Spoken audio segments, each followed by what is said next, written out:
Autor de romances como Variações Goldman, A Gaiola de Faraday e Minha Vida Sem Banho, Bernardo Eisenberg acaba de lançar Inveja e Outras Histórias. O escritor, tradutor e jornalista paulista conversou com Entre Linhas sobre este que é seu segundo livro de contos depois de Homens com Mulheres.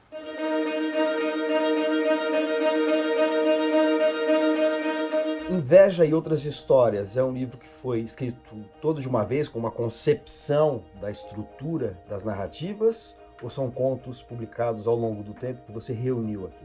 Na verdade, eu reuni contos que foram escritos ao longo dos 15 anos.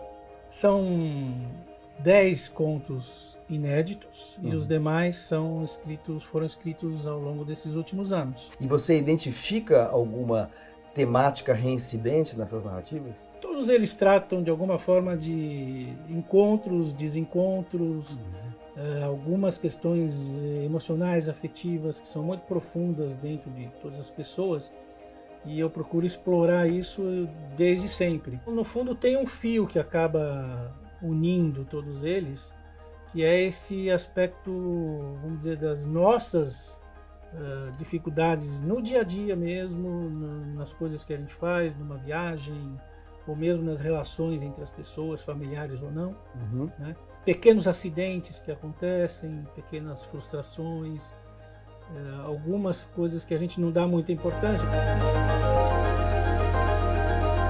Seus contos muitas vezes levam para um momento que tem uma crise, mas isso depois é como se fosse uma falha trágica, vamos dizer assim, né? Um acidente, alguma coisa que vai ser transformadora, mas essa transformação depois conduz não a um final de ruptura absoluta, mas um retorno transformador para um mesmo cotidiano que é meio melancólico, né? Meio sem perspectiva, que paira uma atmosfera de inadequação, de tristeza, de desolação, de estranhamento, né? De alguma forma, a gente é a questão do tal do mito da felicidade.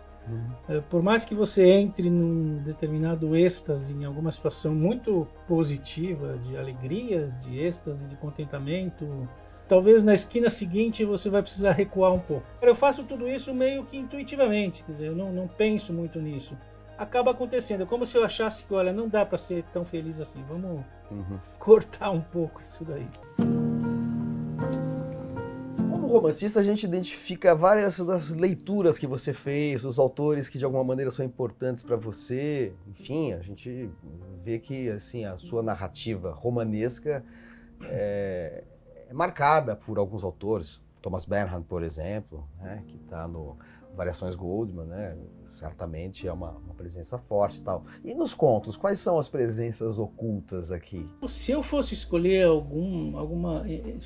captar alguma reverberação, assim? Alguma reverberação, eu acho que é da Clarice Lispector. E um pouco de Cortázar, sabe?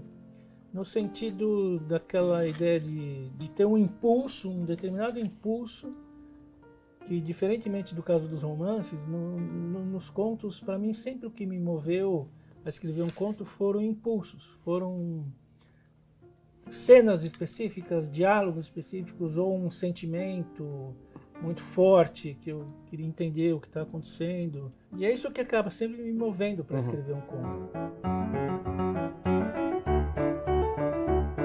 O livro se chama Inveja e Outras Histórias. E Inveja, dentre todos os contos, é o único que não tem uma narrativa. Ele tem uma singularidade em relação às outras histórias, né?